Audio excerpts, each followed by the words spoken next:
folks. It's a great day for opening a book parcel. That is my feeling on the matter. Don't have a lot of energy to do much else. I've currently in week 8 of shingles. Still 0 out of 10 do not recommend. Seriously. And I've got these parcels. I've actually got 3 parcels. Will I open them all? It depends. It's got my home address, so I'm not going to show you that side on camera.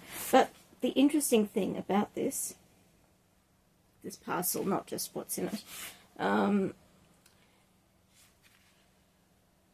not last year, the year before, so 2023, I drove up to Sydney for the Book Fair Australia, and while I was there, I discovered that I was not too far from Booktopia, so I could actually walk down the road on this stupid hot day, and walk around Booktopia, which I did. And then I spoke to some of the staff who were outside that left for the day.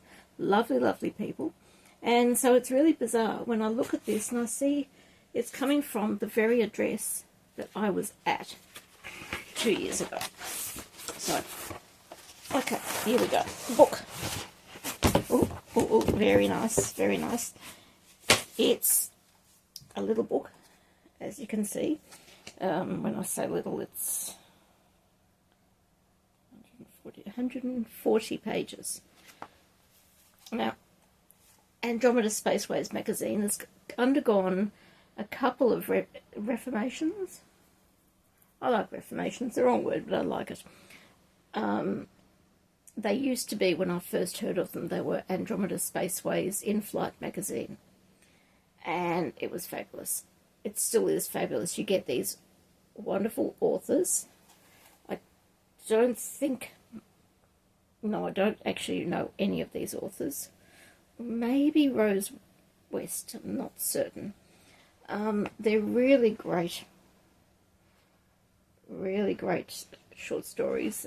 They're speculative fiction, so it could be science fiction, fantasy, or horror. I have most of the magazines sitting on my shelf, and this is the first time I've bought one of their best stories. It's volume 4. Oh well, I just clicked at random. And the reason I have this is because I ordered something else and I didn't click the button where it said make certain to post both of these books together. I'm just trying to get value for money with my postage. And if I'd clicked that button that said post these 2 books together, then it would have been value for money. But as it is, they've posted them separately. So they're paying for 2 and I've paid for... They're paying for 2 postage and I've paid for 1. There's something wrong there. So these are the best stories of 2019. There's a footnote on the back cover of this magazine. It says, no editors were harmed in the making of this issue. And with the wrong glasses, I read mocking of this issue. It's definitely making. When I take it further away, I can actually see it better. Anyway, I look forward to reading that in due course. I have read a number of the Andromeda Spaceways In-Flight magazine and not very many of the ones where they dropped the in-flight word.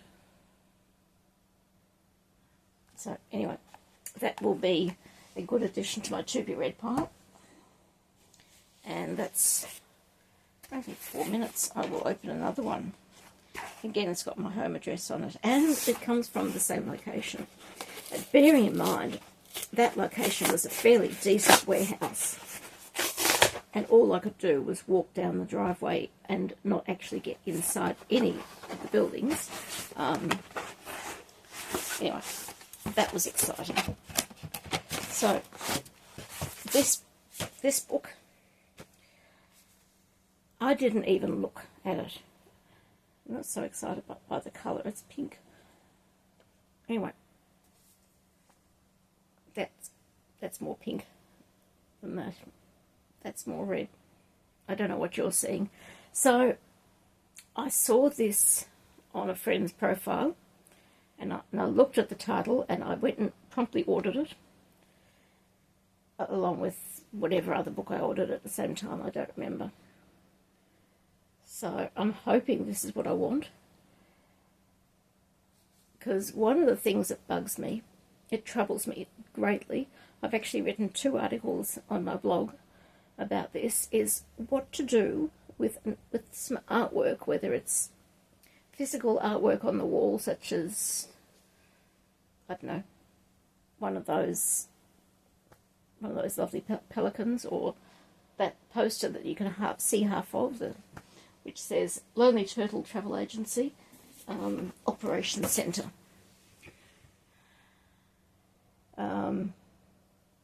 There's a story behind that.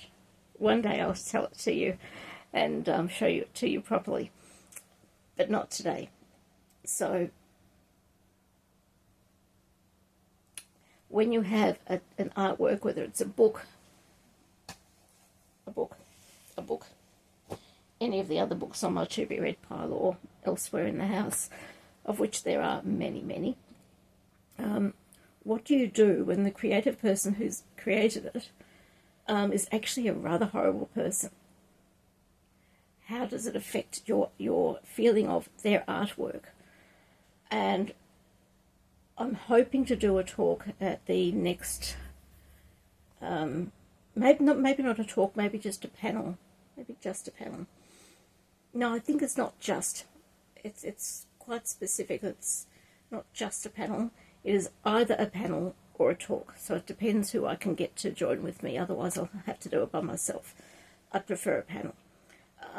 Discussing what one can do, what could one do, because it's all a matter of how you feel about the person, how you feel about the artwork, when the creator is actually a really horrible person. And I was about to use the swear word, and I chose not to. So I could give examples here, but I won't.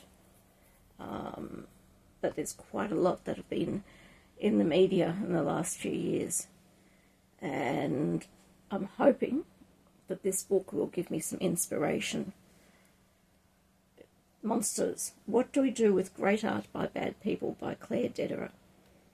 I love her name, Dederer. Dederer or Aliverer. I'm sure she's Aliverer. But I just love her name. It's just got such something else. So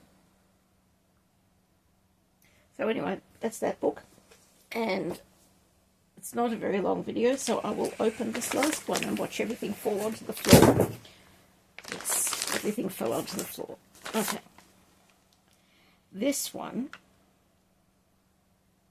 I cannot think why I bought this one. The lady, the author, is in the UK. And I've been,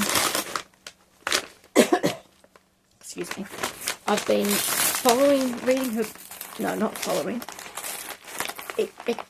her email about writing has been coming into my email box for many years, and I have not read any of them, which is very poor, but I have far too many interests for the time I have available. So anyway, here we go.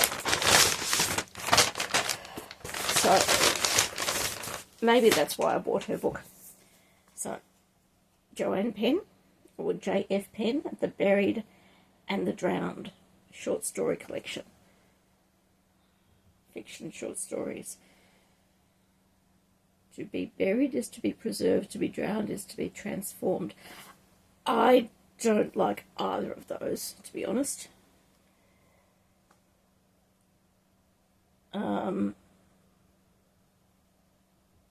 As ideas, I am quite horrified by those, but it does say, it actually doesn't say that it's horror. It just says fiction short stories, and it indicates horror by what's on the cover. No, I've read nothing of hers before. I've just been recommended to her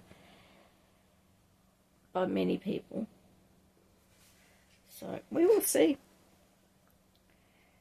Oh, okay. I just read a bit of the foreword, and I understand now why those two concepts, to be buried is to be preserved, to be drowned is to be transformed. So the foreword starts, we are all, in some way, either buried or drowned, buried by the weight of expectation, drowned in the relentless currents of world events, buried by secrets, drowned in the depths of our own ambition, buried by the past, drowned in the tides of history. There we go. Lots more like that. So, and she's writing from Bath, England. I've been to Bath. It is beautiful. Absolutely beautiful. I have a memory of it was summer. Woke up in the middle of the night. We'd had all the windows opened, all being two whole windows. That's all we had, and maybe it was one window. Might have been one. Would have been one because we had the bathroom on one wall and the bedroom on the other, so there was a right angle there, so it had to be just one window. So we had that one window open because it was hot, and they don't have air conditioning in England. At least they didn't then. This was 2001. It's a long time ago. And in the middle of the night, I'm woken by something flapping around the room. We still don't know what it was, whether it was a bird or a bat or something else. It behaved like a bird, but who knows? We never did find out what it was. We never found out, never noticed it leave the room. We just eventually, I think it fell down behind something, some piece of, like the wardrobe or something, and then we went back to sleep. Anyway, that was an interlude in Bath, and that does not explain why I love Bath. I just loved Bath. I think Jane Austen did some writing in Bath, and there's a house where the house where she wrote is all decked out, and how she used to write, and how it used to be when she was there. So I don't think we would manage to go in there, but we saw the outside, and we saw they have this circular. Hang on, let me go back a bit, see if I can get the circular part. So we had this circular part, huge, in it as a roadway. So there's the road around it, and then behind the road there's this huge building. It was 3 stories, probably 2. I don't remember. It might be 3. And it was all the entire length of the circle, of the semicircle. It was about a half circle, entire length, and it was just absolutely amazing to see that architecture, which has probably been there for a couple of 100 years at least. I have no idea how they managed to build these huge structures. Anyway, so that's my loot for the day. That means I now have no more parcels to open. I am expecting one more book. They're printing it. I don't know why it takes such a long time. Possibly because they have a lot of books they have to print, and that you've got to queue them up one at a time, and mine is like X something or other in the queue. I don't know. It'll come, and in due course I will open it on camera, because I really enjoy other people's unboxings, so you have to put up with mine. So let's see from the beginning. Andromeda Spaceways magazine, Monsters, What Do We Do with Great Art by Bad People, and well, that actually sums up what I want to do with my talk or panel. I'm hoping it'll be a panel. We'll find out. It's not till April, plenty of time yet. I need to actually write something. And JF Pen, The Buried and the Drowned, a short story collection. 2 lots of short stories and 1 I have got no idea. I'll get there. Okay, you've watched enough YouTube. You know the drill. See you on the flip side. Bye.